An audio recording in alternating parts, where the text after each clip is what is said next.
சரிப்பா.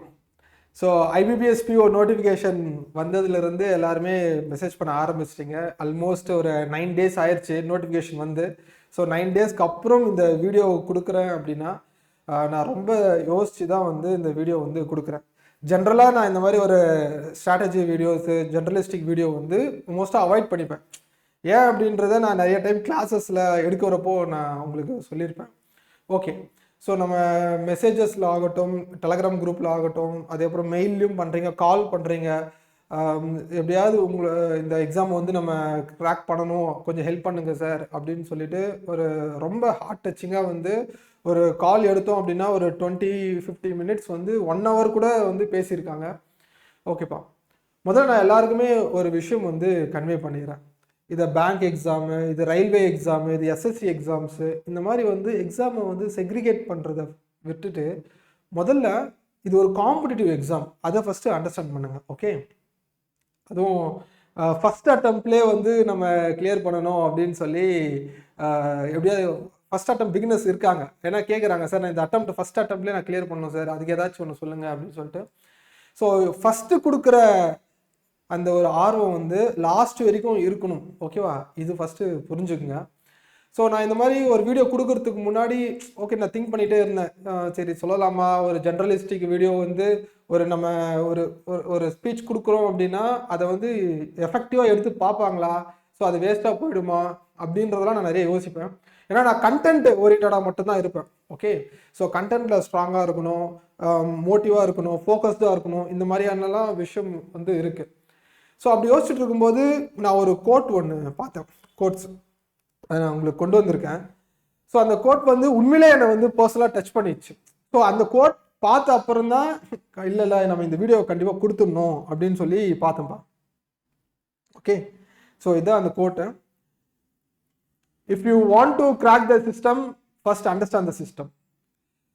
ஸோ இந்த கோட் வந்து உங்களுக்கு புரியறதுக்கு போஸ்டிங் வாங்கி அதுக்கப்புறமா நீங்கள் ரியலைஸ் பண்ணும்போது தான் இந்த கோட் வந்து புரிய ஆரம்பிக்கும். ஓகே, என்ன அப்படின்னா இப்போ இந்த ஐபிபிஎஸ் கண்டக்ட் பண்ணுற எக்ஸாம் வந்து அது ஒரு சிஸ்டம் தான். ஓகேவா, எப்படி அந்த சிஸ்டம் ஃபாலோ பண்ணுறாங்க, ப்ரிலிம்ஸு, மெயின்ஸு, அப்புறம் இன்டர்வியூ, ஸோ இந்த மாதிரியான ப்ராசஸ் வந்து அதில் இருக்குது. ஸோ அப்போ சார் இதில் என்ன சார் சிஸ்டம் இருக்குது, இதுதானே எல்லா வருஷமும் ப்ரிப்பேர் பண்ணிகிட்ருக்காங்க, கொடுத்துட்ருக்காங்க நோட்டிஃபிகேஷனில் அப்படின்னு சொல்லுவீங்க. ஸோ உண்மை அது கிடையாது. ஓகே, ஸோ எதனால் இந்த மாதிரி ஒரு எக்ஸாம்ஸை வச்சு இவ்வளோ பெரிய காம்படிஷன்ஸில் இவ்வளோ ஸ்டூடெண்ட்ஸை வந்து வெளியே தள்ளி அப்புறமா நம்மளை செலக்ட் பண்ணணும். ஸோ மற்ற டிபார்ட்மெண்ட்ஸ் மாதிரி வந்து காலேஜஸ்லேயும் போயிட்டு கேம்பஸ் ரெக்ரூட்மெண்ட் எடுக்கலாமே. ஆக்சுவலாக பார்த்தீங்க அப்படின்னா ஒன்ஸ் அப்பான் ஏ டைம் இது எல்லாமே பேங்க் எக்ஸாம்ஸ் எல்லாமே வந்து காலேஜ் ரெக்ரூட்மெண்ட், ப்ரீமியம் இன்ஸ்டியூட்டோட ரெக்ரூட்மெண்ட்டில் தான் இருந்தது. ஸோ டேரெக்டாகவே வந்து ஒவ்வொரு பேங்க்கு, ஒவ்வொரு ஹெட் குவார்ட்டர்ஸாக வந்து ஆர்கனைஸ் பண்ணி, ஜோனல் வைஸ் ஆர்கனைஸ் பண்ணி ஒரு ப்ரீமியம் இன்ஸ்டியூட், கவர்மெண்ட் காலேஜஸ் இந்த மாதிரி போயிட்டு ஸ்டூடெண்ட்ஸ் வந்து ரெக்ரூட் பண்ணிட்டு இருந்தாங்க. ஓகே, இது என்ன ஒரு 14 இயர்ஸாக வந்து இப்போது ஆன்லைன் எக்ஸாம் கண்டக்ட் பண்ணி ஸோ ரெக்ரூட்மெண்ட் ப்ராசஸை ஜென்ரலிஸ்டிக்காக மாற்றிருக்காங்க. சரிங்க, அப்போது எந்த ஒரு விஷயமா இருந்தாலும் சரி, இந்த எக்ஸாம்னு இல்லை, நீங்கள் லைஃப்பில் எந்த ஒரு விஷயம் நீங்கள் சக்ஸஸ் பண்ணாலும் சரி, அதை வந்து ஒரு ஆர்கனைஸ்டாக கொண்டு போனோம் அப்படின்னா முதல்ல அந்த சிஸ்டம் வந்து நம்ம அண்டர்ஸ்டாண்ட் பண்ணணும். சரிப்பா, இப்போ ஐபிபிஎஸ் போர்டு என்ன சொல்கிறாங்க அப்படின்னு பார்த்தீங்க அப்படின்னா, முதல்ல யாருமே வந்து அந்த ஐபிபிஎஸோட வெப்சைட்டை வந்து ஃபுல்லாக படிச்சிருப்பீங்களான்னு கேட்டிங்கன்னா ரேர் தான். ஸோ நான் காட்டுறேன். ஸோ அதை வந்து ஒரு தனியாக ஸ்க்ரீன்ஷாட் எடுத்து வச்சுருக்கேன், ஜஸ்ட் பாருங்கள். ரொம்ப நேரம்லாம் இல்லை, செஷன் முடிச்சிடலாம். ஓகே, ஸோ ஐபிபிஎஸோட வெப்சைட் நம்ம இது மோஸ்ட்டாக நிறைய யூடியூப் சேனல்ஸில் எக்ஸ்பிளைன் பண்ணுறப்போ ஜஸ்ட் அந்த வெப்சைட்டை காட்டுவாங்க, அவ்வளோதான். அதுக்கப்புறம் நோட்டிஃபிகேஷன்ஸை எப்படி டவுன்லோட் பண்ணணும், அதுக்கப்புறம் அப்ளை பண்ணுற லிங்க்கு எல்லாமே இதில் இருக்கும். ஓகே, ஆனால் இதில் இந்த இந்த ஐபிபிஎஸோட இதெல்லாம் படிச்சிருக்கீங்களா? இவங்க என்ன கொடுத்துருக்காங்க, ஐபிபிஎஸ் போர்டுனா என்ன, அவங்களுடைய டியூட்டிஸ் என்ன, அவங்களோட ரெஸ்பான்சிபிலிட்டிஸ் என்ன, இதெல்லாம் படிச்சிருக்கீங்களா? சரி, உங்களுக்கு காட்டுறேன், ஜஸ்ட் பாருங்க.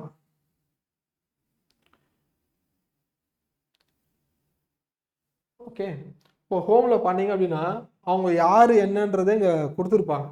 ஸோ அதான் Institute of Banking Personnel Selection is an autonomous body created to organise, இதெல்லாம் இருக்கட்டும்.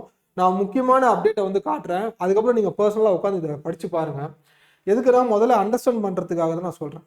ஓகே சரி, இதில் இந்த ஒரு பாயிண்ட் போல்டாக கொடுத்துருக்காங்க தெரியுமா, இந்த 4 லைனு. இதை வந்து உங்களுக்கு தெரியுதா இல்லை, நான் தனியாக ஸ்க்ரீன்ஷாட் எடுத்து வச்சுருக்கேன், ஸோ அதையும் காட்டுறேன். ஓகே சரி பார்த்துங்க. ஜஸ்ட் அப்படியே ஒரு நிமிஷம் படிங்க, நானும் படிக்கிறேன். IBBS has been created to render assistance to client organization in the recruitment, promotion, placement functions by adopting best practice in design of suitable assessment tools, scoring of answer, responses, processing result of examination with speed, accuracy and confidentiality. IBBS ஓட board என்ன expect பண்றாங்கன்னு பார்த்தா அப்படின்னா ஸ்பீடும், accuracy, கான்ஃபிடென்ஷியலிட்டி. Okay sir, இது என்ன இதை வந்து புதுசாக மெயின்டைன் பண்ணால் அவங்க ஸ்ட்ரிக்டாக இந்த அப்ஜெக்டிவில் வந்து அவங்க வந்து இருப்பாங்க. கொஷின் எடுக்கிற கமிட்டிஸ் ஆகட்டும், அதுக்கப்புறம் ஆர்கனைஸ் பண்ணுற மெம்பர்ஸ் ஆகட்டும், எல்லாருமே இப்படி தான் வந்து ஒரு விஷயத்தை ஃபாலோ பண்ணி ஸோ அதுக்கு ஓரியன்டாக வந்து நமக்கு கொஷின்ஸ் எல்லாமே அதுக்கேற்ற மாதிரி ஸ்டூடெண்ட்ஸை தான் நம்ம வந்து செலக்ட் பண்ணணும் அப்படின்னு தான் கேட்குறாங்க. சரி, எதுக்குப்பா ஸ்பீடு எதுக்கு அப்படின்னு பார்த்தேன் அப்படின்னா, நான் உங்களுக்கு ஜஸ்ட்டு ஏதோ ஒரு ஸ்டோரி மாதிரி சொல்கிறேன்னு நினைக்காதீங்க. எல்லாமே நம்ம எக்ஸாம்ஸோட கனெக்டிவிட்டி தான். ஓகேவா, நீங்கள் எக்ஸாம்ஸ் வந்து எப்படி எழுதணும் அவங்க கொடுத்துருக்கிறது பார்த்தேன் அப்படின்னா 1 hour வந்து ப்ரிலிம்ஸ் எக்ஸாமு 1 hour 100 கொஷின்ஸ் இருக்குது. அப்போது அதாவது 60 minutes 100 கொஷின்ஸு கண்டிப்பாக நீ வேகமாக பெர்ஃபார்ம் பண்ணி தான் ஆகணும். ஓகே, அப்போ அதுக்காக தான் உன்னை வந்து ஸ்பீடாக அந்த எக்ஸாமை பாஸ் பண்ணுறதுக்காக நீ வந்து ஸ்பீடாக இருக்கணும்னு அர்த்தம் கிடையாது. ஓகே, இது செலக்ட் ஆகி நீ ஜாபில் உட்காருவல. ஓகே, நீ ஜாபில் உட்காரும்போது அங்கே வந்து நீ ஸ்பீடாக ஆக்டிவாக இருக்கணும்.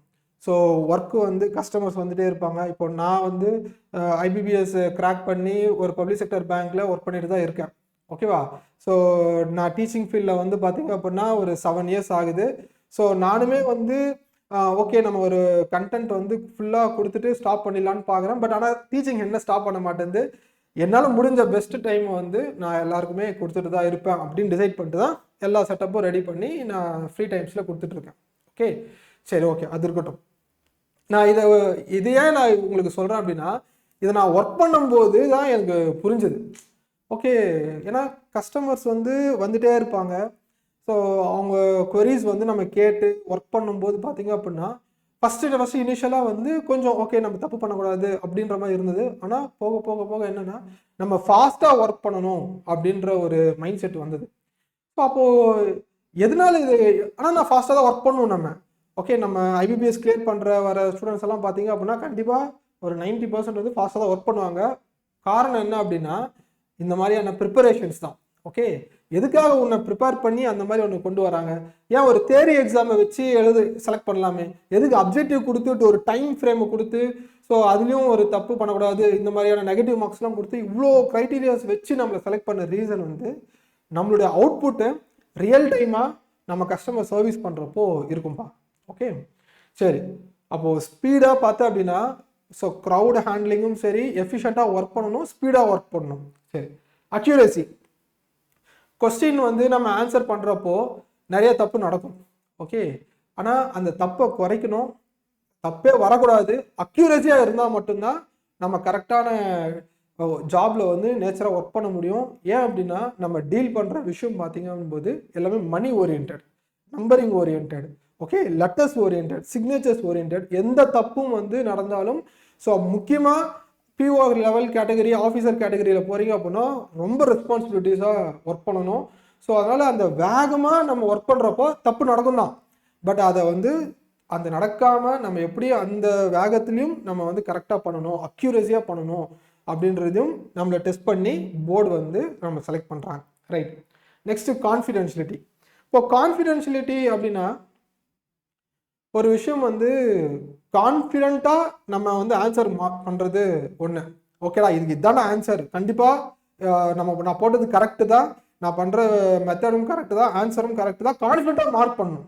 ஓகே, அப்போது டவுட்ஃபுல்லாகவே நீங்கள் வந்து ஆன்சர் மார்க் பண்ணிகிட்டே இருக்கு அப்படின்னா அந்த இடத்துல உனக்கு டைமும் வேஸ்ட்டு, ஸ்பீடும் வேஸ்ட்டு, அக்யூரேசியும் வேஸ்ட்டாக தான் போகும். ஓகேவா, சரி, அப்போ பேங்க் எக்ஸாம் பேங்க் உள்ள ஒர்க் பண்ணும்போது என்ன சார் கான்ஃபிடென்ஷியலிட்டி அப்படின்னும் போது கஸ்டமர் வந்து நம்மக்கிட்ட பேசுகிறப்போ, ஸோ ஒவ்வொரு டைம்ஸ் வந்து ஒரு எஃப்டி போடுறாங்க, இல்லை ஒரு அக்கௌண்ட் ஓப்பன் பண்ணுறாங்க, ஏதோ ஒரு விஷயம் வந்து வராங்க அப்படின்னா அவங்கக்கிட்ட நம்ம கான்ஃபிடென்ட்டாக ஆன்சர் பண்ணணும். ஓகேவா சார், இதுதான் சார் விஷயம், இந்த எஃப்டி இவ்வளோ அமௌண்ட் போடுங்க, இவ்வளோ ரேட் ஆஃப் இன்ட்ரெஸ்ட்டு இத்தனை இயர்ஸ் கழிச்சு உங்களுக்கு இவ்வளோ அமௌண்ட் கிடைக்கும்னு சொல்லி கான்ஃபிடென்ட்டாக சொல்லணும். ஏன் அப்படின்னா இப்போ நிறைய பேர் வந்து நம்ம வாய்க்கு வந்ததை வந்து சொல்லி விட்டுருவாங்க. கஸ்டமர் நாளைக்கு வாங்க, நாளைக்கு அக்கௌண்ட் க்ளோஸ் ஆகிட்டோம், என்னப்பா நீ தானேப்பா சொன்ன, நாளைக்கு வரதான் முடிஞ்சிடும், இல்லை இந்த அமௌண்ட் எனக்கு இத்தனை நாள் கழிச்சு வரும், நீ தானே சொன்ன அப்படின்னு சொல்லி நம்ம மேலேயே அதை வந்து அந்த வில்லை வந்து கொடுத்துருவாங்க. ஓகே, ஸோ இந்த மாதிரியான 3 விஷயம் வந்து ஐபிபிஎஸ்ல தெளிவாக இருக்காங்க. ஸோ என்னன்னா, எனக்கு தேவையான பர்சன் யாரு, அவன் ஸ்பீடாக இருக்கணும், கரெக்டான பர்சனாக அக்யூரஸியாக ஒர்க் பண்ணணும், கான்ஃபிடென்ட்டாக போல்டாக வந்து எல்லாருக்குமே சர்வீஸ் கொடுக்கணும். ஸோ இந்த விஷயம் தான். ஸோ இது மட்டும் ஐபிபிஎஸ் என்ன எக்ஸ்பெக்ட் பண்ணுறாங்கன்னு அண்டர்ஸ்டாண்ட் பண்ணிட்டேன் அப்படின்னா உங்களுடைய ப்ரிப்பரேஷன்ஸ் வந்து அதுக்கேற்ற மாதிரி மூவ் பண்ணிடணும்ப்பா. சரி சார், இப்போ ப்ரிப்பரேஷன் எல்லாம் ஒரு பக்கம் இருக்கட்டும், முதல்ல நான் இன்னொரு விஷயமும் வந்து உங்களுக்கு கன்வே பண்ணுறேன். இந்த நோட்டிஃபிகேஷன் வந்த அப்புறம் காலேஜ் முடிச்சுட்டு வேலைக்கு போயிட்டு இருப்பாங்க, வேலைக்கு போயிட்டு இருக்கும்போது அந்த வேலை எனக்கு பிடிக்கல, அதனால கவர்மெண்ட் எக்ஸாம் பக்கம் வரேன் அப்படின்னு ஒரு செட் ஆஃப் பீப்புள் இருப்பாங்க. இன்னொன்று என்ன அப்படின்னா, வீட்டில் எல்லாருமே கவர்மெண்ட் எக்ஸாம்ஸ் ப்ரிப்பேர் பண்ணிட்டு இருப்பாங்க. ஸோ கவர்மெண்ட் ஜாப்ல ஒர்க் பண்ணிட்டு இருப்பாங்க. அவங்க வந்து சஜஸ்ட் பண்ணுவாங்க, ஏதாச்சும் கவர்மெண்ட் எக்ஸாம் படி, கவர்மெண்ட் எக்ஸாம்ஸ் போ அப்படின்னு சொல்லிட்டு. இன்னொரு விஷயம் என்ன அப்படின்னா, நம்ம ஃப்ரெண்டு அவன் ஒரு எக்ஸாம் கிளியர் பண்ணி உள்ளே போயிட்டு அதுக்கப்புறமா அவனை பார்த்து அவன் நம்மளுக்கு சொல்லுவான், இந்த மாதிரி படுறா அந்த மாதிரி படுறா அப்படின்னு சொல்லிட்டு. ஸோ இந்த மாதிரியான variety of group of people வந்து இந்த ஃபீல்டுக்குள்ளே இருப்பாங்க. ஸோ எல்லாருமே பாஸ் ஆகிறாங்களா சார்ங்கன்னா கண்டிப்பாக கிடையாது. ஸோ உங்களுடைய பர்பஸை மட்டும் யோசிங்க. நம்ம ஏன் இந்த எக்ஸாமை சூஸ் பண்ணுறோம்? என்ன ரீசன்னா இருக்கட்டும் சார், நான் வந்து ஐஏஎஸ் ஆகணும், சின்ன வயசுலேருந்தே போலீஸ் ஆகணும், இந்த மாதிரியான விஷயம் வந்து இங்கே தேவை கிடையாது. ஸோ உங்கள் பர்பஸை வந்து ஃபஸ்ட்டு வந்து அண்டர்ஸ்டாண்ட் பண்ணுங்கள் இண்டிடா. ஏன்னா இது வந்து கெரியர் கிடையாது, உங்கள் ஐடென்டிட்டி. ஸோ நாளைக்கு வந்து நீ யார் அப்படின்னு பார்த்த அப்படின்னா, ஒரு இந்தியன் பேங்க்கில் ஒர்க் பண்ணுறேன், கனரா பேங்க்கில் ஒர்க் பண்ணுறேன், பஞ்சாப் நேஷனல் பேங்க்கில் ஒர்க் பண்ணுறேன் அப்படின்றது வந்து உங்களுடைய ஐடென்டிட்டி. உங்கள் ஐடென்டிட்டியை நீ கிரியேட் பண்ண போகிற எப்போ, next of the life time வந்து உங்கள் ஐடென்டிட்டியை வந்து இதுதான் பேசும். ஸோ அவ்வளோ சீரியஸான ஒரு விஷயம் வந்து நீ உள்ளே வர, இதுக்காக உன்னுடைய டைம் ஸ்பெண்ட் பண்ணுற, ஸோ இதுக்காக உன்னுடைய எல்லா எஃபர்ட்டும் கொடுக்குற அப்படின்னா அது வந்து எவ்வளோ சின்சியராக கொடுக்கணும்னு பாருங்க. ஸோ எந்த ஒரு விஷயமும் நீங்கள் வந்து சின்சியராக சோல்ஃபுல்லாக ரெஸ்பான்சிபிலிட்டியோட எடுத்து பண்ணுறப்ப தான் அதோடைய ரிசல்ட் வந்து உங்களுக்கு கிடைக்கும். So through out the preparation வந்து ஒரு 2-3 வருஷம் ப்ரிப்பேர் பண்ணுற கேண்டிடேட்ஸும் இருப்பாங்க. ஸோ அவங்க வந்து சார் நான் ரொம்ப சீரியஸாக தான் ப்ரிப்பேர் பண்ணுறேன், பட் என்னால் கிராக் பண்ண முடியல அப்படின்ற ஒரு க்ரைட்டீரியாவில் இருக்கா அப்படின்னா, ஸோ உங்களுக்கு ப்ராப்பரான கைடன்ஸ் இல்லை, கன்சிஸ்டண்ட்டாக இல்லை, ஏதோ ஒரு இடத்துல லேக் ஆகுறீங்க, ஏதோ ஒரு இடத்துல டிஸ்ட்ராக்ஷன்ஸ் இருக்குது, அது எல்லாமே அவாய்ட் பண்ணுங்கள். இங்கே எல்லாருடைய லைஃப் ஸ்டைலும் வந்து டிஃப்ரெண்ட்டாக இருக்கும். ஸோ அவங்க செல்ஃபாக எவாலுவேட் பண்ணி அதை அண்டர்ஸ்டாண்ட் பண்ணால் மட்டும்தான் ஸோ இந்த எக்ஸாம்ஸை வந்து கிராக் பண்ண முடியும். சரி, ஃபஸ்ட்டு அட்டெம்ப்டில் ஓகேவா, ஃபஸ்ட்டு அட்டெம்ப்டில் பண்ணணும் அப்படின்னா முதல்ல வந்து உனக்கு ஒரு அவேர்னஸ் இருக்கணும். என்னது, நோட்டிஃபிகேஷன் வந்துருச்சு, இது நோட்டிஃபிகேஷன் வந்து ஃபுல்லாக படித்து அண்டர்ஸ்டாண்ட் பண்ணணும். முக்கியமாக இதில் என்ன அண்டர்ஸ்டாண்ட் பண்ண வேண்டியது இருக்குது, எக்ஸாம் டேட் எப்போன்றதை ஃபஸ்ட்டு தெரிஞ்சுக்க. ஏன்னா அதுதான் உங்களை ப்ரிப்பரேஷனுக்கு ஹெல்ப் பண்ணும் ரொம்பவே. உங்கள் எக்ஸாம் டேட் வந்து இதில் வந்து வெறும் மந்த்து தான் கொடுத்துருக்கான் நோட்டிஃபிகேஷனில், ஆனால் ஜனவரி மாதமே வந்து டேட்ஸ் எல்லாம் அனௌன்ஸ் பண்ணாங்க. அந்த டேட் படி தான் வந்து உனக்கு எக்ஸாம்ஸ் வந்து கண்டக்ட் பண்ணிட்டு இருக்காங்க. சரி, இப்போ ரீசெண்டாக பார்த்தீங்கன்னா ஆர்ஆர்பி வந்து நடந்திருக்கு. இப்போ இன்னைக்கும் ஆர்ஆர்பி எக்ஸாம்ஸ் வந்து போயிட்டு இருக்கு. இந்த டேட்ல எக்ஸாக்டா ஆர்ஆர்பி எக்ஸாம் வந்து நடந்துச்சு. அதே மாதிரி தான் ஐபிபிஎஸ் பிஓவும் அந்த டேட்ல எக்ஸாக்டா கண்டக்ட் பண்ணுவாங்க. இப்போ பிஓவோட டேட் இங்க இருக்கு பார். ப்ரிலிம்ஸ் எக்ஸாம் எப்போ, மெயின்ஸ் எக்ஸாம் எப்போன்னு பார். Prelims exam, mains exam. Prelims exam வந்து October 19.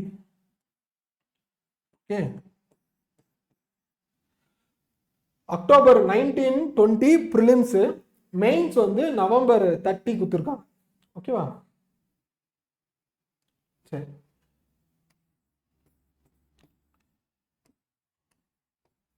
October 19, 20. Okay, so November 30 இது வந்து மெயின்ஸ். ஓகேவா? இது வந்து ப்ரிலிம்ஸ். ப்ரிலிம்ஸ்க்கான எக்ஸாம் அக்டோபர் மாதம் இருக்கு. ஸோ நீங்களே கால்குலேட் பண்ணுங்களேன். இது வந்து ஆகஸ்ட்டு இந்த மாதம் இருக்கு, இன்னும் ஒரு 20 days இருக்கு. செப்டம்பர் ஃபுல்லாகவே இருக்கு. அக்டோபர் கிட்டத்தட்ட 18 days இருக்கு. ஓகே, சரி. மெயின்ஸுக்கு பார்த்தீங்க அப்படின்னா நவம்பர், அதுல இருந்து கரெக்டாக வந்து ஒரு 1 month 1.5 month இருக்கு. இங்க எல்லாருமே எதை நோக்கி போயிட்டு இருப்பேன் அப்படின்னா, நான் வந்து ப்ரிலிம்ஸை பாஸ் பண்ணணும்னு சொல்லிட்டு போயிட்டு இருக்கேன். அந்த மாதிரிலாம் ப்ரிப்பேர் பண்ணீங்க அப்படின்னா நான் டெஃபினட்டாக சொல்கிறேன், ப்ரிலிம்ஸ் கூட கிளியர் ஆகுறது கஷ்டம்தான். ஏன் அப்படின்னா முதல்ல உங்களுக்குள்ளே ஒரு அர்ஜை வந்து கிரியேட் பண்ணுறது, அவசரத்தை வந்து ஸ்டாப் பண்ணணும். நான் சொன்ன மாதிரி அண்டர்ஸ்டாண்ட் த சிஸ்டம், அப்போ தான் ஒரு சிஸ்டத்தை கிராக் பண்ண முடியும். ஸோ அப்போ அதை அண்டர்ஸ்டாண்ட் பண்ணோம் அப்படின்னா முதல்ல அவங்க கொடுத்துருக்க சிலபஸை வந்து நம்ம நல்லா தெரிஞ்சுக்கணும். சிலபஸில் ப்ரிலிம்ஸ்க்கு என்ன கேட்டிருக்கான் இருப்பா.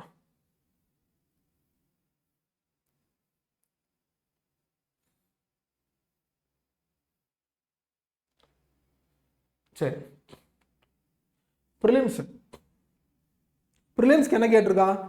ப்ரிலிம்ஸ்க்கு வந்து 3 செக்ஷன் தான், இங்கிலீஷு, ரீசனிங், மேக்ஸ். ஸோ அதில் டைம்லாம் கொடுத்துருக்கான், நம்பர் ஆஃப் கொஷின்ஸ் இதெல்லாம் கொடுத்துருக்கான். மெயின்ஸ்லையும் இதே தான் இருக்க போகுது. ஓகே, மெயின்ஸ்லையும் மேக்ஸ், ரீசனிங், இங்கிலீஷு, அடிஷ்னலாக வந்து ஒரு டிஸ்கிரிப்டிவ் பேப்பரும் ஜிகேவும் இருக்குது. சரி, இப்போது இங்கே ப்ரிப்பேர் பண்ணுறவங்க ஃபஸ்ட் அட்டம்ப்ட்லேயே நான் வந்து உள்ளே இறங்குறேன், நான் ஃபஸ்ட் அட்டம்ப்ட்லேயே கிளியர் ஆகணும் அப்படின்னா, ஸோ அப்போது எது கிளியர் பண்ணணும்? ப்ரிலிம்ஸா மெயின்ஸா? ரெண்டுமே தான். ஆனால் ஃபைனலாக எங்கே இருக்குது? மெயின்ஸில் இருக்குது. உனக்கு மெயின்ஸ் நீ ப்ரிலிம்ஸ் கிளியர் பண்ணிடுறேன்னு வச்சுங்க, மெயின்ஸுக்கு பார்த்தா அப்படின்னா 1 மாதம் தான் இருக்குது. இப்போ அந்த 1 மாதத்தில் நான் ப்ரிலிம்ஸ் மெயின்ஸை வந்து கிளியர் பண்ண முடியும்னு கேட்டிங்க அப்படின்னா பேஸ்ட் ஆன் உங்களோட வில் பவர், உங்களுடைய ப்ரிப்பரேஷன் எஃபர்ட்ஸ் தான். ஓகே, சரி. இங்கே வந்து எல்லாருமே மெஜாரிட்டி ஆஃப் பீப்புள் யாருன்னு பார்த்தா அப்படின்னா ஆவரேஜாக ப்ரிப்பேர் பண்ணுறவங்க மட்டும்தான். அப்போது நம்ம ப்ரிலிம்ஸும் மெயின்ஸும் கம்பைண்டாக ப்ரிப்பேர் பண்ணுமான்னு கேட்டிங்கன்னா கண்டிப்பாக அப்படி தான் ப்ரிப்பேர் பண்ணணும். ஏன் சார் அப்படி சொல்கிறீங்க அப்படின்னா, ப்ரிலிம்ஸுக்கு வந்து பாஸ் ஆனால் தான் சார் நம்ம மெயின்ஸ்க்கே போக முடியும், ப்ரிலிம்ஸ் பாஸ் ஆனால் ஒரு கான்ஃபிடன்ட் கச்சிரும், அந்த வேகத்திலே நான் எப்படியாவது மெயின்ஸை வந்து படிச்சிருவேன் அப்படின்னும் வந்து நிறைய பேர் வந்து கேட்டுனப்ப சொல்லுவேன். உங்களை கைட் பண்ணுறவங்களும் இருப்பாங்க. ஆனால் என்ன ஃபாலோ பண்ணுற ஆஸ்பிரண்ட், ஓகே, நான் இங்கே ஆஸ்பிரண்ட்டு ஸ்டூடெண்ட்ஸ் எல்லாம் பிரிச்சிருக்கேன் அப்படின்னா இங்கே கேட்டகரியே வந்து பீப்புள் வந்து ஒரு 3 டைப் ஆஃப் கேட்டகரி. முதல்ல வந்து பார்ட்டிசிபெண்ட், அதாவது எக்ஸாம் அப்ளை பண்ணுறான், ஓகேவா, அவன் வந்து படிக்கிறானோ இல்லையோ, ஓகேப்பா எல்லாரும் சொல்லிட்டாங்க ஏதோ வந்திருக்கு கவர்மெண்ட் ஜாப்ன்றாங்க, பேங்க் ஜாப்ன்றாங்க, ஸோ ஃபஸ்ட்டு அப்ளை பண்ணிடுவோன்னு சொல்லி அப்ளை பண்ணுறான், அவன் வேலையை பார்த்துன்னு இருப்பான். அதுக்கப்புறம் பார்த்தா அப்படின்னா அவன் எக்ஸாம் வருவானா வரமாட்டானு தெரியாது. ஸோ செகண்ட் ஒன் யாருன்னு பார்த்தீங்க அப்படின்னா ப்ரிப்பரேஷன். அப்போது ப்ரிப்பேர் பண்ணுறவங்களாம் இருப்பான். ப்ரிப்பேர் பண்ணுறது எப்படி இருக்குன்னு பார்த்தா அப்படின்னா ஒரு சில பேர் ஃபுல் டைமாக ப்ரிப்பரேஷனில் உட்காருவான். ஸோ ஃபஸ்ட்டு நம்ம சிலபஸ்லாம் படிச்சிடலாம், என்னென்ன இருக்குன்றா தெரிஞ்சுக்கலாம், அதுக்கப்புறம் நம்ம வேலைக்கு போகலாம், வேலைக்கு போயினா படிக்கலாம் அப்படின்னும் ஒருத்தர் இருப்பான். 3வது கேட்டகரியாக இருப்பான் பாரு, ஆஸ்பிரண்ட். இந்த 2 விஷயத்தில் அடிபட்டு ஃபஸ்ட்டு 2 கேட்டகரியில் அடிபட்டு வருவான். இன்னொருத்தன் பார்த்தீங்க அப்படின்னா அவன் வந்து ஒரு ப்ராப்பரான கைடன்ஸில், ஒரு ப்ராப்பரான அட்வைசபிளில் எடுத்து செல்ஃபாகவே அவன் உணர்ந்து ஓகே நம்ம வந்து ஐடென்டிட்டி இதுதான், நம்ம தான் கிரியேட் பண்ண போகிறோம், நம்மளுடைய ரெஸ்ட் ஆஃப் த லைஃப் நாம தான் பார்க்க போகிறோம் அப்படின்ற ஒரு ஐடென்டிட்டியை எடுத்து அவனா ப்ரிப்பரேஷனாக வருவான். ஸோ ஆஸ்பிரண்ட் வந்து பார்த்தீங்க அப்படின்னா எந்த ஒரு விஷயத்தையும் கோத்ரூ பண்ணாமல், எவ்வளோ விஷயம் கோத்ரூ பண்ணாலும் அதுலேருந்து பவுன்ஸ் பேக் ஆகி ஸோ இதுதான் இது நான் ஃபிக்ஸ் பண்ணிட்டேன், போனால் இந்த ஜாப் தான் போவேன் அப்படின்னு ஒரு ஃபுல் எஃபர்ட் கொடுத்து படிக்கிறான் பாரு, அவன் தான் ஆஸ்பிரண்ட். ஓகேவா? ஸோ சார் நிறைய ஹிஸ்ட்ரிஸ் இருக்கும், ஓகேவா, பார்ட் டைமாக ப்ரிப்பேர் பண்ணி படித்தவன், 2-3 வருஷமாக ப்ரிப்பேர் பண்ணி படித்தவன், ஸோ இதெல்லாம் ஹிஸ்ட்ரிஸ் இருக்கும். இருந்தாலுமே அவங்களுடைய கன்சிஸ்டன்சி மட்டும்தான். ஸோ விடாமல் முயற்சி பண்ணிகிட்டே இருப்பாங்க, டெய்லி பேசிஸில் ஏதாச்சும் ஒன்று படிச்சுட்டே இருப்பாங்க. ஓகே, சரிப்பா. இப்போ நீங்கள் இதை படிக்கிறீங்க அப்படின்னா ஒவ்வொரு டாபிக் வைஸாக பார்த்துக்க. இங்கிலீஷு நான் நான் வந்து ஒவ்வொரு டாபிக் வைஸ் ஸ்ட்ராட்டஜியோ இது எப்படி ப்ரிப்பேர் பண்ணணும் அப்படி ப்ரிப்பேர் பண்ணணுன்றது இங்கே சொல்கிறதுக்கு இல்லை. ஓகே, ஏன் அப்படின்னா என் சப்ஜெக்ட் வந்து நான் குவான்ஸ் ஹேண்டில் பண்ணுறேன். ரீசனிங் எப்பவுமே வந்து 100% மார்க் அதில் இருக்கணும் ப்ரிலிம்ஸில். இப்போ பிஓ ஸ்டாண்டர்டில் கொஞ்சம் டிஃபிகல்ட்டாக இருக்கும். ஸோ அதை வந்து ப்ரிப்பரேஷன் தனியாக நான் வேணால் உங்களுக்கு கொடுக்குறேன் எப்படி ப்ரிப்பேர் பண்ணணுன்றத. ஸோ குவான்ஸை பொறுத்த வரைக்கும் நான் ஏன் எடுத்தேன் அப்படின்னா டீச்சிங்கில் உள்ள வரும்போது பர்சனலாக எனக்கு வந்து குவான்ஸ் வந்து மார்க்கே வராது. நான் ப்ரிப்பேர் பண்ணும்போது யாருக்காவது கற்றுக்கணுன்னு நான் போகிறப்ப கூட வந்து பார்த்தீங்க அப்படின்னா அந்த ஒரு மனசு வந்து சொல்லித்தரணுன்ற ஒரு இது இருக்காது, அது ஃபீல் ஆகும். ஓகேவா? ஸோ பீப்புள் இருக்காங்க, பட் என்னை சுற்றி இருந்த பீப்புள் வந்து ஸோ அதை பர்சனலாக வந்து மைண்ட் பண்ணிக்கல. ஏன்னா அவங்கவுங்களுக்கு அவங்க ப்ரிப்பரேஷன் வந்து இம்பார்ட்டண்ட்டு. சரி, ஓகே. ஸோ அப்போது நான் பர்சனலாக ஒரு டிசைட் பண்ணி நான் ஒரு விஷயம் வந்து கோத்ரூ பண்ணி ஓகே இனிமேல் இந்த குவான்ஸை வந்து நானும் சரி அதுக்கப்புறம் நான் இனிமேல் பண்ண போகிற டீச்சிங்கும் சரி ஸோ இந்த குவான்ஸை மட்டும் குவான்ஸை பற்றி எனக்கு கவலை இல்லைப்பா, நான் வந்து அரவிந்த் சாரோட கிளாஸை பார்த்துக்கிறேன் அப்படின்ற ஒரு சுச்சுவேஷனை க்ரியேட் பண்ணணுன்ற ஒரு மோட்டிவில் தான் வந்து நான் ஸ்டார்ட் பண்ணேன். சக்ஸஸ்ஃபுல்லாக ஒரு 7 இயர்ஸ் போயிட்டுருக்கு. ஏன் செல்ஃப் சாட்டிஸ்ஃபேக்ஷனுக்காக அதை பண்ணிகிட்ருக்கேன். சரிப்பா, இப்போ நீங்கள் ப்ரிப்பேர் பண்ணுறது வந்து ப்ரிலிம்ஸும் மெயின்ஸும் ஒரே மாதிரி தான் ப்ரிப்பேர் பண்ணணும். அதாவது ஒரு ப்ராசஸை ஃபாலோ பண்ணணும். ஸோ காம்படிட்டிவ் எக்ஸாம்ஸை ப்ரிப்பேர் பண்ணுறது ஒரு ப்ராசஸ். அந்த ப்ராசஸை வந்து கரெக்டாக பண்ணுங்கள். ஓகேவா? முதல்ல நியூஸ் பேப்பர் ரீடிங் நான் ஃபஸ்ட்டே சொல்லிடுறேன். உங்களுக்கு வந்து நியூஸ் பேப்பர் ரீடிங் ரொம்ப ரொம்ப முக்கியம்ப்பா. ஓகே, இந்த ப்ராசஸை மட்டும் ஃபாலோ பண்ணிகிட்டே இரு. நியூஸ் பேப்பர் ரீடிங் எந்த காரணத்து கொண்டும் நியூஸ் பேப்பர் வந்து படிக்கிறத விட்டுறாத. ஃபர்ஸ்ட்ல இருந்தே படிக்கவை. English Hindu preferable. சரியா? Hindu paper English. News paper வந்து டெய்லி அட்லீஸ்ட் ஒரு 2 hours அது படிங்க. ஸோ பர்சனலாக உங்கள் மைண்டை வந்து ரொம்பவே ஷார்ப் பண்ணணும். நிறைய சோஷியல் அவேர்னஸ் க்ரியேட் பண்ணி கொடுக்கும்.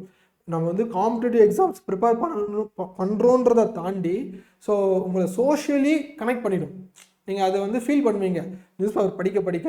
ஏன்னா நியூஸ் பேப்பர் தான் வந்து உங்களுக்கு இங்கிலீஷ்க்கும் ஹெல்ப் பண்ணும், ஒகாபுலரிஸ் ஹெல்ப் பண்ணும், கரண்ட் அஃபேர்ஸ் ரொம்பவே ஹெல்ப் பண்ணும், ஜென்ரல் நாலேஜ் ரொம்பவே ஹெல்ப் பண்ணும். ஸோ நியூஸ் பேப்பர் செஷன்ஸை வந்து நான் எப்பவுமே ஒரு மெயின்ஸ் கிட்ட வரும்போது நியூஸ் பேப்பரோட எப்படி ஹேண்டில் பண்ணணுன்ற விஷயம் எல்லாமே நான் சொல்லுவேன். ஓகே, ரெண்டாவது வந்து ரீசனிங். இந்த ரீசனிங்கை பொறுத்த வரைக்கும் ப்ரிலிம்ஸில் வந்து ரீசனிங் வந்து ப்ரிலிம்ஸ் லெவலில் எப்போவுமே நம்ம வந்து ஒரு 80% மார்க்கை வந்து ஸ்கோர் பண்ணிடணும். ஏன்னா இதுதான் நமக்கு ஸ்கோர் பூஸ்டர். இது எந்த ஒரு மாற்று கருத்துமே கிடையாது. ஓகேவா? எல்லாருமே ரீசனிங் செக்ஷனில் ஒரு 100% மார்க் எடுக்க பார்ப்பாங்க. அதாவது 35 கொஷின்ஸ் இருக்குது அப்படின்னா 35 ப்ரிலிம்ஸில் வந்து அடிக்க பார்ப்பாங்க. பிஓ கேட்டகரி அப்படின்னா அட்லீஸ்ட் 30 வந்து ரீச் பண்ணுவாங்க. நெக்ஸ்ட் மேக்ஸ் மட்டும் இந்த குவான்ஸ் வந்து பார்த்தீங்க அப்படின்னா இன்னுமே ஓகே எனக்கு குவான்ஸ் பற்றி கவலை இல்லை சார் அப்படின்னு சொல்கிறவங்க வந்து ரொம்ப ரேர். இங்கே எனக்கு குவான்ஸ் மட்டும் என்ன இருக்கும்போது ப்ரிலிம்ஸ் வந்து simplification, number series, quadratic equation, so இதுலேயே காலத்தை ஓட்டிட்டு இருக்கிறாங்க ஒரு 14 இயர்ஸாக. ஆனால் லாஸ்ட் ஒரு 3 இயர்ஸாக என்ன பண்ணாங்க அப்படின்னா அந்த ட்ரெண்டை மாற்றிட்டாங்க. என்ன ட்ரெண்டு? இதோட கொஷினோட வெயிட்டேஜ் கம்மி பண்ணிட்டாங்க. ஒரு 7 கொஷின், ஒரு 8 கொஷின், 5 கொஷின், இந்த மாதிரி தான் வந்து 1 மார்க்காக ஸ்கோர் பண்ணுறது குவான்ஸில் வச்சுட்டு. ஸோ டிஐ சாப்டர் ஆகட்டும், அரித்மெட்டிக் டாபிக்ஸ் ஆகட்டும், அதில் வெயிட்டேஜ் ஏற்றிட்டாங்க. ஸோ அப்போது நமக்கு வந்து ப்ரிப்பரேஷனோட சிஸ்டம் வந்து மாற்றணும். ஓகே, ஸோ அப்போது ஒவ்வொரு விஷயமும் வந்து ஸ்டூடெண்ட்ஸோட லெவல் ஆஃப் அட்டெம்ப்ட் எப்படி இருக்குன்னு பார்க்குறப்ப பார்த்தீங்கன்னா குவான்ஸில் அந்த 15 மார்க்குக்கு என்ன தேவையோ அது மட்டும் தான் அட்டெம்ப்ட் பண்ணிட்டு டைம் இல்லைன்னு சொல்லி வந்துடுவான். இங்கே ப்ராப்பராக ப்ரிப்பேர் பண்ணுறவன் ஆஸ்பிரண்ட் ஓகே அவனை பார்த்தீங்க அப்படின்னா குவான்ஸில் வந்து டைம் இருந்தது சார் எனக்கு தான் சால்வ் பண்ண முடியல அப்படின்னு தான் சொல்லுவான். ஓகேவா?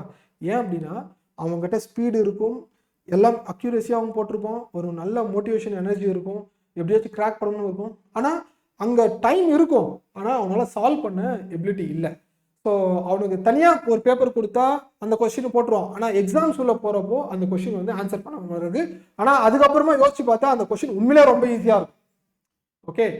ஸோ அப்போது ஜஸ்ட் வந்து இந்த ப்ரிப்பரேஷன் அப்படின்னு பார்த்தீங்க அப்படின்னா நீ நிறைய வீடியோஸ் பார்த்து சக்ஸஸ் ஸ்டோரிஸ் பார்க்கறது இதில் வந்து ஓகே ஒரு 10% ஒரு 5% ஒரு நமக்கு ஒரு மோட்டிவேஷன்ஸ் வந்து இருக்கும்பா. ஆனால் ஒரு ப்ராப்பர் கைடன்ஸும் ஓகே ஒரு செல்ஃப் எவாலுவேஷன் செல்ஃப் மோட்டிவேஷனும் மட்டும்தான் வந்து இந்த எக்ஸாமை கிராக் பண்ண முடியும். ஒரு டிசிப்ளின்டு ப்ராக்டிஸாக இருக்கணும், இன்கன்சிஸ்டண்ட்டாக இருக்கக்கூடாது, கன்சிஸ்டண்ட்டாக இருக்கணும். சரியா? கன்சிஸ்டன்சி ப்ராக்டிஸு டிசிப்ளினாக போகணும். சார் அது என்ன சார் டிசிப்ளின்ன்றாங்க, எனக்கு ஒன்றும் புரியல சார். டிசிப்ளின்னா டிப்டாப்பாக ட்ரெஸ் பண்ணின்னு இருக்குதா டிசிப்ளின்? அது கிடையாது. உன் ப்ரிப்பரேஷனில் நீ டிசிப்ளினாக இருக்கணும். ஓகே. என்ன அப்படின்னா ஃபுல் டைமாக ப்ரிப்பேர் பண்ணுறீங்க, இல்லை நீங்கள் வந்து ஒர்க் பண்ணிகிட்டே கூட ப்ரிப்பேர் பண்ணுறேன்னு வச்சுங்க. ஸோ உனக்கு இருக்கிற டைம் ஓகே உனக்கு இருக்கிற டைம் இருக்குல்ல, அந்த டைமோட ப்ரையாரிட்டிஸ் வந்து கொடுக்குறப்போ சரி விடும் நம்ம நாளைக்கு படிச்சுக்கலாம் அப்படின்னு தள்ளி போகிற பார்த்தீங்கன்னா அதான் டிசிப்ளின்ல இருந்து ஃபர்ஸ்ட் ஸ்டெப். விலகி போகிற எந்த ஒரு அன்டில் எமர்ஜென்சி சுச்சுவேஷன் மட்டும் ஓகேவா, எமர்ஜென்சி சுச்சுவேஷன் மட்டும்தான் எக்ஸப்ஷன். மற்ற எந்த சுச்சுவேஷன் வந்தாலும் நோ சொல்லிட்டு ப்ரிப்பேர் பண்ணணும். ஓகே. அது மைண்ட் வந்து ட்ரெயின் பண்ண ஆரம்பிக்கணும். ஒரு 1 வீக் 2 வீக்ஸ் ஃப்ரெண்ட்ஸ் வருவாங்க, ரிலேட்டிவ்ஸ் வருவாங்க, வீட்டுக்குள்ளே இருக்கும், சின்ன சின்ன டிஸ்ட்ராக்ஷன்ஸ் இருக்கும். எங்கே உனக்கு வீட்டுக்குள்ளே ஸோ நீ கம்ப்ளைண்ட்ஸ் பண்ண பண்ண பண்ண பண்ண பண்ண என்ன ஆகும் அப்படின்னா உன்னுடைய கோல்ஸும் சரி உன்னுடைய ட்ரீம்ஸும் சரி பின்னாடி போயிட்டே இருக்கும். ஓகே. ஸோ கம்ப்ளைண்ட் பண்ணுறதை ஸ்டாப் பண்ணிவிடுங்க. ஒரு செல்ஃப் மோட்டிவேஷனோட எவாலுவேஷனை திங்க் பண்ண ஆரம்பிங்க.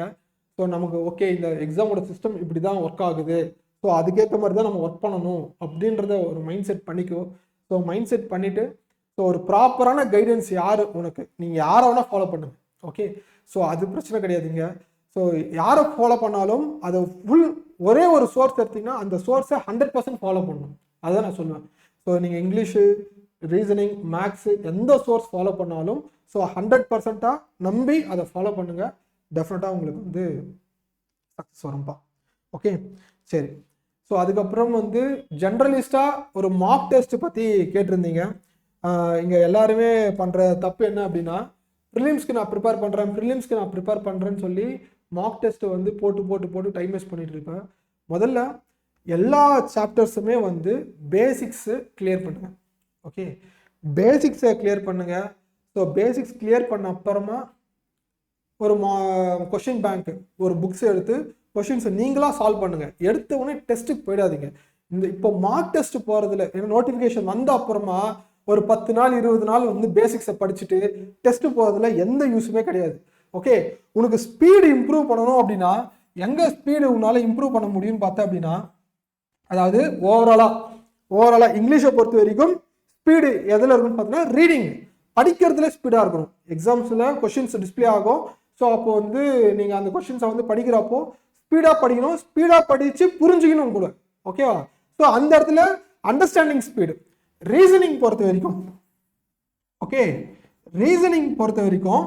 திங்கிங். ஓகே. உன்னை திங்க் பண்ணி இது இப்படி தான் நம்ம ஒர்க் அவுட் பண்ண போகிறோம் அப்படின்னு சொல்லி நீ திங்க் பண்ணுறியா உனக்கு அதாவது நீங்கள் அந்த ஒரு பசில்ஸ் பார்க்குறீங்க அப்படின்னா அந்த பசிலை வந்து திங்க் பண்ணி எடுத்து போட்டுருவேன். ஆனால் அதுக்கப்புறமும் உட்காந்து ஹிண்ட்ஸ் வந்து திங்க் பண்ணிருப்பேன். அப்போ இதில் என்னென்னா ப்ராக்டிஸ். ஓகேவா? நிறைய ப்ராக்டிஸ் இருக்கணும். ஸோ நிறைய ப்ராக்டிஸ் பண்ணி திங்க் பண்ண ஆரம்பிக்கணும். ஸோ அதுக்கப்புறம் மேக்ஸ் வந்து ஸ்பீடு எப்படி வரும்? ஸ்பீடு வந்து கால்குலேஷன்ஸில் வரும். சரியா? அப்போது கால்குலேஷன்ஸில் ஸ்பீடு வரணும் அப்படின்னா என்ன பண்ணணும்? ஸோ அப்போ வந்து ஒரு சில மெத்தட்ஸ் இருக்குது கால்குலேஷனை வந்து நம்ம எப்படி இம்ப்ரூவ் பண்ணணுன்றது. ஸோ தனியாக நான் இதுக்கு அடுத்த வீடியோ வந்து so how to crack the maths section அப்படின்னு சொல்லிட்டு நான் ஒரு வீடியோ போடுவேன். கண்டிப்பாக அந்த வீடியோ எல்லாருமே பார்த்துருங்க. ஓகேவா? இது எல்லாமே பார்த்தேன் அப்படின்னா இதில் முக்கியமான ஒரு விஷயம் வந்து உங்கள் கை வேகமாக எழுதணும். சரியா? நீங்கள் வேகமாக வந்து பேப்பரில் எழுதணும். ஓகே. அந்த நீ பாட்டு உட்காந்து அந்த இடத்துல வந்து நான் டிசைன் பண்ணுறேன், ப்ராப்பராக பண்ணுறேன், ரஃப் ஷீட் எடுத்து ரஃப் ஷீட்டை வேஸ்ட் பண்ணாமல் பண்ணணுன்றதுக்காக குட்டி குட்டியாக வந்து சரிக்கு. ஸோ உங்களை நீங்களே காம்ப்ளிகேட் பண்ணிக்காதீங்க. ஸோ இது எல்லாமே ஒரு லேட்டராக வரும், ஸ்டெப் பை ஸ்டெப்பாக வந்து உங்களுக்கு கிடைக்கும். ஸோ அப்போது ஒரு பக்கம் வந்து இந்த மாதிரி விஷயத்தை எல்லாமே நம்ம ப்ராக்டிஸ் பண்ணி அனலைஸ் பண்ணி ஒரு பக்கம் நீங்கள் உங்கள் கையில் வந்து வேகமாக எழுத ஆரம்பிக்கணும். ஸோ உங்கள் கை வேகமாக எழுதணும் அப்படின்னா இதுக்கு வந்து ஒரு செக்ஷன் தான் ஹெல்ப் பண்ணும், மேக்ஸ் மட்டும்தான். ஓகேவா? என்ன சார் மேக்ஸ் ஹெல்ப் பண்ணுன்னு பார்த்தேன் அப்படின்னா சிம்பிளிஃபிகேஷன் வந்து ஒரு நாளைக்கு 100 சிம்பிளிஃபிகேஷன் நான் மேக்ஸோட ஸ்ட்ராட்டஜி வீடியோஸ் கொடுக்குறப்போ கண்டிப்பாக அதை நான் வந்து சொல்கிறேன். ஸோ அடுத்த வீடியோ வந்து பாருங்கள். ஓகே, சரிப்பா. இப்போ இந்த IBPS PO எப்படி ஃபஸ்ட் அட்டம்ப்டில் கிராக் பண்ணணுன்றது பார்த்தீங்க அப்படின்னா நம்ம வந்து நியாயமாக பேசணும். ஓகேவா? ஸோ ஏனாதானுன்னு சொல்லி கட் ஆஃப் மெயினாக இந்த கட் ஆஃப் வந்து நிறைய பேர் வந்து அதை மைண்டுக்குள்ளே போட்டுட்ருப்பீங்க. ஓகேடா 50 மார்க் எடுத்தா லாஸ்ட் இயர்லாம் இவ்வளோ கொடுத்துருக்கான். இந்த கட் ஆஃப்னு சொல்கிறாலே எனக்கு டென்ஷன் ஆகிடும். சரியா? ஏன் அப்படின்னா கட் ஆஃப் வச்சு என்ன பண்ண போகிறீங்க? உங்கள் பர்ஃபார்மன்ஸை பேஸ் பண்ணி நீங்கள் வந்து அட்டெம்ப்ட் கொடுக்கும், உங்கள் பெஸ்ட்டை கொடுத்துட்டு வா. நான் இப்போ 50 மார்க் தான் அப்படின்னா நீ 50 மார்க் அப்புறம் அட்டம் பண்ண மாட்டியா? இல்லை, உங்கள் பெஸ்ட்டை கொடுத்துட்டு வாங்க. கட் ஆஃப் வந்து அதுக்கப்புறம் தான் டிசைட் ஆகும். நீ கட் ஆஃபை பேஸ் பண்ணி மைண்டுக்குள்ளே படிக்கிற அப்படின்னா அது ப்ராப்பரான ப்ரிப்பரேஷன் கிடையாதுப்பா. ஓகேவா? இது வந்து உன்னை பர்சனலாக நான் சொல்கிறேன். இந்த காம்படிட்டிவ் எக்ஸாம் வந்து கிளியர் பண்ணி ஒரு போஸ்டிங்கில் உட்காந்துட்டேன் அப்படின்னா ஸோ உன்னுடைய அதாவது சொசைட்டி உன்னை பார்க்குற விதமாகட்டும், நீங்கள் உங்களை பார்க்குற விதமாகட்டும் வேறு மாதிரி மாறும். ஸோ அதை வந்து மைண்டுக்குள்ளே வச்சுக்கோ. கட் ஆஃபு, இந்த ஸ்ட்ராட்டஜிஸு, ஷார்ட்கட்ஸு, அதுக்கப்புறம் எப்படியாச்சும் இந்த டைம்குள்ளே போடணும், மார்க் டெஸ்ட்டு டென்ஷனு, இது எல்லாமே அன்வான்டான ஒரு சில விஷயத்தை வந்து ப்ரிப்பரேஷன் ஸ்டேஜில் மைண்டுக்குள்ளே ஏற்றுக்காது. ஸோ இது எல்லாம் எப்போ முக்கியம்னு பார்த்தா அப்படின்னா ஸோ நீ ஆஸ்பிரண்ட்டாக இருக்க, எல்லாத்தையும் கோத்ரூ பண்ணிட்ட, எல்லா விஷயத்தையும் கற்றுக்கிட்ட, எல்லாத்தையும் மாஸ்டர் பண்ணிட்ட, அதுக்கப்புறமா ஒரு மார்க் டெஸ்ட் எடுக்கிறப்போ அந்த மார்க் டெஸ்ட்டில் நம்ம சம்ஸை வந்து எப்படி ஃபோக்கஸ் பண்ணணும், எப்படி மார்க்கை வந்து இன்க்ரீஸ் பண்ணணும். ஸோ கட் ஆஃப் வந்து என்னடா மார்க் டெஸ்ட் இவ்வளோ கட் ஆஃப் வந்து எக்ஸாம்ஸ் இவ்வளோ போன விஷயம் இப்படி கேட்டிருக்கானே அப்படின்ற கம்பேரிசன் இருந்தது அப்படின்னா ஸோ டென்ஷன் உனக்கு தான். ஸோ அது ஒரு ஹெல்த்தியான மைண்ட் செட் கிடையாது. அந்த மைண்ட் செட்டை மாற்றிக்கோங்க. ஸோ ஒவ்வொரு எக்ஸாம்ஸும் வந்து ப்ரிப்பேர் பண்ணுறேன் அப்படின்னா முதல்ல உங்களை நீங்களே செல்ஃபாக எவாலுவேட் பண்ணுங்கள். என்னுடைய பர்பஸ் என்ன, நான் கண்டிப்பாக இந்த எக்ஸாமை வந்து கிளியர் பண்ணணும் அப்படின்ற ஒரு மைண்ட் செட் இருந்தால் மட்டும் வேலைக்கு போகணும், நல்ல ஒரு சொசைட்டியில் எனக்குன்னு ஒரு ஐடென்டிட்டி க்ரியேட் பண்ணணும் அப்படின்னு ஒரு மைண்ட் செட் இருந்தீங்க அப்படின்னா ஸோ நான் சொல்கிறத வந்து மைண்ட்ஃபுல்லாக ஏற்றுக்கும். ஓகே, சரிப்பா. ஸோ இதான் விஷயம். அதுக்கப்புறம் நான் மேக்ஸை எப்படி கிராக் பண்ணுறதும் அப்படின்ற ஒரு வீடியோ வந்து நான் போடுறேன். ஸோ சீக்கிரமாக இன்னொரு விஷயம் வந்து நான் கன்வே பண்ணிடுறேன். கிளாஸஸ் வந்து என்னுடைய பர்சனலாக மேக்ஸ் கிளாஸஸ் வேணும் அப்படின்னு நினச்சிங்க அப்படின்னா ப்ளே ஸ்டோரில் நான் இந்த வீடியோ லிங்க்லேயே வைக்கிறேன் டிஸ்கிரிப்ஷனில். ஸோ பாருங்கள், ப்ளே ஸ்டோரில் நம்ம ஆப் இருக்குது, டவுன்லோட் பண்ணி உங்களுக்கு கண்டென்ட் வந்து எந்த விதத்துலையுமே வந்து காம்ப்ரமைஸ் பண்ணுற மாதிரி இருக்காது. ஏன்னா எனக்கு தெரியும், நான் ஒரு ஆஸ்பிரண்ட்டாக இருந்து ஒரு டீச்சராக இருந்து நான் ஒரு ஆஸ்பிரண்ட்டாக எப்படி அவனோட திங்கிங்லாம் எப்படி இருக்கும்ன்றதை அனலைஸ் பண்ணி இந்த 7 years ஆஃப் எக்ஸ்பீரியன்ஸில் ஸோ ஒரு கோர்ஸை வந்து டிசைன் பண்ணியிருக்கு. ஸோ மறக்காமல் அதை வந்து போய் பாருங்கள். ஓகே, தேங்க்யூப்பா.